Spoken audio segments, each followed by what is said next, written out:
बिस्मिल्लाहिर्रहमानिर्रहीम अस्सलाम वालेकुम। तो आज के सेशन में हम अपना स्टार्ट कोऑर्डिनेट सिस्टम से करेंगे, जो कि हम ऑटोकैड के अंदर यूज़ करते हैं।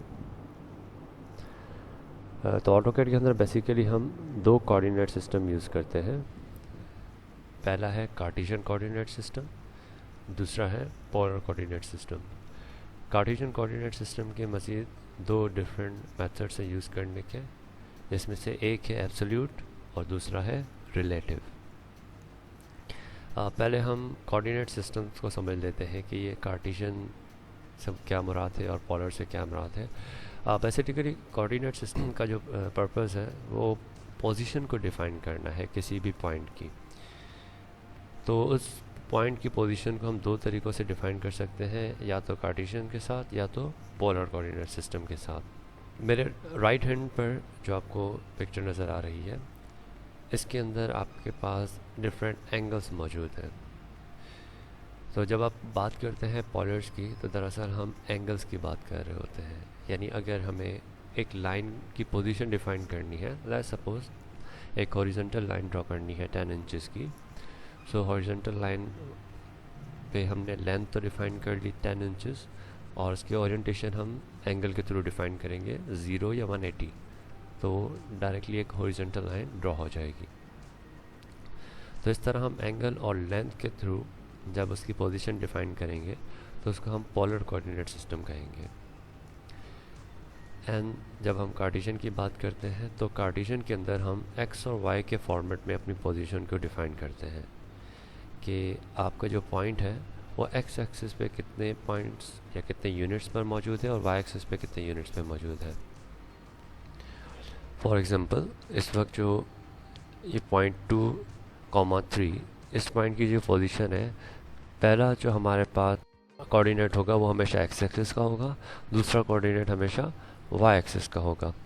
तो इस वक्त अगर 2,3 है, इट मींस कि एक्स एक्सिस पर 2 यूनिट्स आगे मौजूद है और वाई पे 3 यूनिट्स। तो इस तरह हम इसकी एक्स और वाई के अंदर पोजीशन डिफ़ाइन कर सकते हैं। जब भी आप ऑटोकैड के अंदर अपनी पोजीशन को डिफ़ाइन करेंगे तो इन दोनों में से कोई एक मेथड आपको यूज़ करना होगा। या तो उस पॉइंट की पोजीशन आप इस तरह कार्टेशियन यानी कोऑर्डिनेट्स के फॉर्म में देंगे, यानी एक्स और वाई के फॉर्म में, या फिर आप उसको लेंथ और एंगल डिफ़ाइन करेंगे कि किस लेंथ की लाइन आपको किस एंगल पर चाहिए।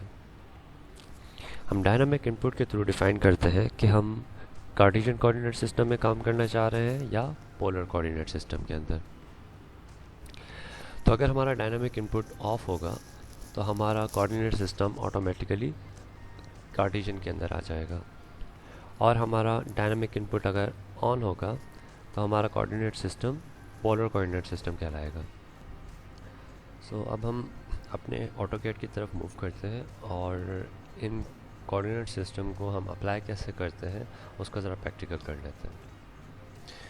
ऑलराइट, जो हमें बिल्कुल पहली स्क्रीन दिखते ही ऑटोकैड स्टार्ट करते ही वो कुछ इस तरह से होती है, और हम अपनी न्यू ड्राइंग या तो इस आइकन से स्टार्ट कर सकते हैं या मेन्यू टैब में जाकर अपनी न्यू ड्राइंग स्टार्ट कर सकते हैं, या फिर आप यहाँ पर स्टार्ट ड्राइंग के साथ भी अपनी ड्राइंग को स्टार्ट कर सकते हैं। अभी हम समझने चाह रहे हैं अपने कोऑर्डिनेट सिस्टम को, जो अभी हमने डिस्कस किया। हमने ये बात की थी कि हमारे पास सिर्फ दो ही किस्म का कोऑर्डिनेट सिस्टम है, कार्टेशियन और पोलर। जब हम पोलर की बात करेंगे तो हम एक्स एंड वाई की फॉर्म में बात करेंगे, यानी X coordinate and Y coordinate. और अगर आप पोलर की बात करेंगे तो आप लेंथ और एंगल को डिफ़ाइन करेंगे। और हमने कहा था कि ऑटोकैड को बताने के लिए कि हम पोलर में काम करना चाह रहे हैं या फिर कार्टेशियन में, उसके लिए जो कमांड है वो है डायनामिक इनपुट। तो अगर यहाँ पर आप नीचे टूल्स में आएंगे तो यहाँ पर एक आपको आइकन शो होगा, या तो वहाँ यहाँ पर DYN लिखा हुआ होगा। जिनके पास पुराना वर्जन होगा वहाँ पर ये DYN जस्ट लिखा हुआ होगा, और जिनके पास लेटेस्ट वर्जन है उनके पास इस तरह का एक आइकन बना हुआ होगा। सो अगर ये डायनामिक इनपुट ऑन है, इट मीन्स कि हमारा जो कोऑर्डिनेट सिस्टम है वो कौन सा कहलाएगा, पोलर। और पोलर के अंदर हम अपनी पोजीशन को कैसे डिफ़ाइन करते हैं, लाइन और एंगल के through. Most of the time हम पोलर कोऑर्डिनेट सिस्टम ही यूज़ कर रहे होते हैं, लेकिन इन सम केसेस हमें कार्टेशियन को भी यूज़ करना होता है।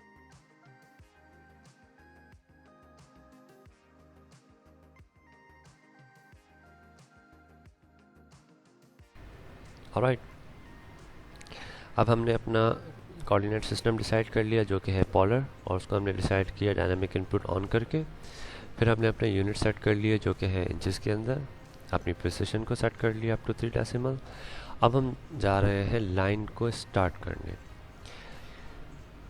So line is basically distance between 2 points. तो हमें सिर्फ और सिर्फ 2 पॉइंट्स की पोजीशन को डिफाइन करना है, यानी first point and second point. जब हम दोनों पॉइंट्स की पोजीशन को डिफाइन कर देंगे तो ऑटोकैड ऑटोमेटिकली उन दोनों पॉइंट्स के बीच में एक लाइन ड्रॉ कर देगा। और हमने बात की थी कि उस पोजीशन को इस वक्त हम डिफाइन कैसे करेंगे, पोलर के थ्रू, यानी लेंथ और एंगल के थ्रू, राइट। सो लाइन को स्टार्ट करने के लिए हमारे पास 2 ऑप्शन हैं। या तो हम टाइप करके, यानी जो लाइन का फर्स्ट लेटर है जैसे एल को टाइप करके भी स्टार्ट कर सकते हैं, या फिर आपके पास यहाँ पर होम बटन के अंदर जो ड्रॉ टैब मौजूद है यहाँ से भी आप क्लिक करके लाइन को स्टार्ट कर सकते हैं। बट हमारी कोशिश यही रहेगी कि हम अपने जो प्रैक्टिस रखें वो कीज़ को यूज़ करते हुए रखें, आइकन्स पर ना जाएं। हाँ, इनिशियली आप यूज़ कर सकते हैं उसको, बट प्रैक्टिस ये होनी चाहिए कि आपको उनकी शॉर्ट कीज़ याद हो, उससे टाइम बहुत ज़्यादा सेव हो जाता है। So we will use our short key, that is L. तो एल से स्टार्ट होने वाली सारी कमांड शो होंगी, लेकिन जो सबसे टॉप मोस्ट है वो है लाइन। तो जो टॉप मोस्ट होती है वो एंटर प्रेस करने से ऑटोमेटिकली स्टार्ट हो जाती है। तो हमने एल टाइप किया एंड वी प्रेस्ड एंटर। अब अगर हम अपनी कमांड प्रॉम्प्ट पे देखें तो वो आपसे को नेक्स्ट आपके स्टेप का ऑप्शन डिफाइन कर रहा है, और वो बता रहा है कि स्पेसिफाई योर फर्स्ट पॉइंट। जैसे हमने कहा कि लाइन क्या है आपके पास, किसी भी 2 पॉइंट के बीच का डिस्टेंस। तो आपने फर्स्ट पॉइंट डिफाइन करना है, सेकंड पॉइंट डिफाइन करना है, तो ऑटोकैड ऑटोमेटिकली उसके दरमियान एक लाइन ड्रॉ कर देगा। अच्छा, अब ये पॉइंट जो है अगर आप क्रॉस हेयर पे देखें तो इस पे जहाँ पर लिखा हुआ है स्पेसिफाई फर्स्ट पॉइंट के साथ 2 बॉक्सेस भी बने हुए हैं, और जिनकी वैल्यूज़ चेंज हो रही हैं अगर मैं क्रॉस हेयर को मूव कर रहा हूँ। अब ये दरअसल आपको x और y कोऑर्डिनेट्स को शो कर रहा है, यानी इस ओरिजिन से, दिस इज़ आवर ओरिजिन, इस ओरिजिन से आप कितना दूर जा रहे हैं x एक्सिस पे या y एक्सिस पे, तो ये उसकी पोजीशन डिफाइन कर रहा है। तो अगर हमें लाइन स्टार्ट करनी है इसके बिल्कुल ओरिजिन से, तो हमें पता है कि ओरिजिन पे x भी 0 होता है और y भी 0 होता है। तो अगर आप इसके ओरिजिन से स्टार्ट करना चाह रहे हैं तो आप इसको x और y को रखेंगे 0। तो सबसे पहले हम 0 प्रेस करेंगे, x 0 हो गया, एंड देन कॉमा, क्योंकि हमारा जो फॉर्मेट है कोऑर्डिनेट्स को शो करने का वो इसी तरह होता है x, y। तो हमने x को डिफाइन किया, then we will press comma from our keyboard, और फिर हम y को डिफाइन करेंगे, और ओरिजिन पे y भी क्या होता है 0। जब हमने 0,0 प्रेस कर दिया उसके बाद हम एंटर प्रेस करेंगे, तो देखें ऑटोमेटिकली आपके पास लाइन ओरिजिन पर आ गई। अब ये बिल्कुल एक्यूरेट ओरिजिन पे ही मौजूद है। अगर हम इसको मैन्युअली करना चाहेंगे कि अपने क्रॉस हेयर को ओरिजिन की तरफ मूव करके करना चाहेंगे तो ये कभी भी 100% एक्यूरेट नहीं आ सकता। और क्योंकि हम मैनुअल ड्राइंग तो कर नहीं रहे कि हम अपनी स्किल को यूज़ करते हुए उसको अपने हाथ से ही बेहतर से बेहतर बना सकें, यहाँ पर हम अपने हाथ की स्किल नहीं यूज़ करेंगे, बल्कि जो 100% एक्यूरेसी है ऑटोकैड के अंदर हम उसको यूटिलाइज़ करेंगे, राइट। सो बजाय हम इसको मैन्युअली इसके करीब लाकर 0 अटेंड करने की कोशिश के बजाय हम डायरेक्टली इसको नंबर्स दे देंगे, यानी 0,0। तो इस वक्त ये ओरिजिन पर स्टार्ट हो चुका है। अच्छा, अब हमने क्या डिफाइन करना है, इसका एंगल और इसकी लेंथ। सपोज़ कि अगर हम 10 इंचेस की लाइन ड्रॉ कर रहे हैं हॉरिजॉन्टल लाइन, यानी 0 डिग्री पे, तो सबसे पहले हमें इसकी लेंथ डिफाइन करनी होगी। अगेन हमारे पास ऑप्शन है कि हम मैन्युअली इसको 10 पर लेकर आएँ, ओके, लेकिन इसमें आपके एरर के चांसेस बहुत ज़्यादा हैं। आप उसको 100% 10 नहीं अटेंड कर पाएंगे, कहीं ना कहीं इसमें एरर आ जाएगा। तो हम अगेन मैन्युअली इसको 10 देने के बजाय हम इसको कीबोर्ड के थ्रू 10 नंबर देंगे, यानी अभी हमने यूनिट्स का स्टार्टिंग में डिफाइन कर दिया था, तो हम यहाँ पे 10 इंचेस नहीं लिखेंगे, जस्ट 10 लिखेंगे। और हमें पहले से ही पता है कि जो यूनिट हमने डिसाइड किया वो कौन सा है, इंचेस। तो जस्ट 10 लिखा, and then we will press tab. अपने कीबोर्ड के अंदर टैब बटन को प्रेस करेंगे तो इसने वो जो 10 नंबर था उसको लॉक कर दिया है। इट मीन्स कि अब हमारी लेंथ चेंज नहीं होगी, लेंथ हमारी 10 ही रहेगी, चाहे मैं अपने क्रॉस हेयर को मूव करता रहूँ। एंगल ज़रूर चेंज हो रहा है लेकिन लेंथ मेरी 10 पर फिक्स हो गई है। और अब मुझे सेकंड चीज़ जो डिफ़ाइन करनी है वो है क्या, एंगल। मैंने टैप प्रेस करके एंगल की तरफ आ गया, और एंगल हमारा हॉरिजॉन्टल लाइन का क्या होता है, 0 डिग्री। सो 0 प्रेस करके मैंने एंटर कर दिया, तो एक हॉरिजॉन्टल लाइन ड्रॉ हो गई 0 डिग्री पर 10 यूनिट्स की, और इस वक्त हमारा यूनिट है इंचेस के अंदर। ऑलराइट, सो अगर हम नेक्स्ट लाइन की तरफ मूव करें, फॉर एग्जांपल हम 5 इंचेस की लाइन ड्रॉ करना चाह रहे हैं, और इस बार 90 डिग्री पर।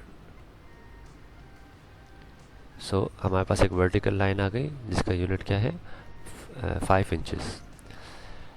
ओके, नाउ अगर हमें इसको कंप्लीट रेक्टेंगल बनाना है तो हमें एक और लाइन चाहिए होगी इस डायरेक्शन में, राइट। अच्छा, इस बार आपका जो एंगल बन रहा है, अगर आप पॉजिटिव एक्स एक्सिस को देखें, यानी पॉजिटिव एक्स एक्सिस से एंटी क्लॉकवाइज जो एंगल बन रहा है वो 180 डिग्री बन रहा है।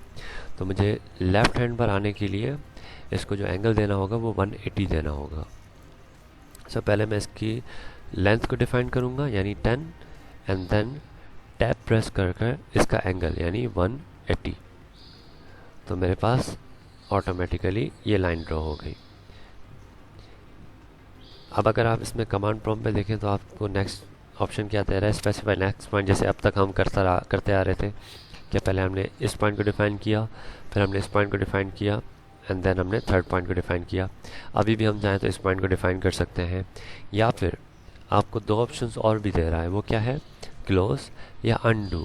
अगर आप अनडू करेंगे तो आपकी जो प्रीवियस लाइन है वो रिमूव हो जाएगी, और अगर आप क्लोज करते हैं यानी सी एंटर करते हैं तो आपका जो फर्स्ट पॉइंट, यानी यहाँ से हमने स्टार्ट किया था, फर्स्ट पॉइंट और जहाँ पर इस वक्त आप मौजूद हैं उस पॉइंट को आपस में कनेक्ट कर देगा। So will press C and will press enter. So उसने आपके फर्स्ट पॉइंट को और जहाँ पर आप मौजूद थे उन दोनों पॉइंट्स को आपस में कनेक्ट करके इसको एक क्लोज ड्राइंग में कन्वर्ट कर दिया।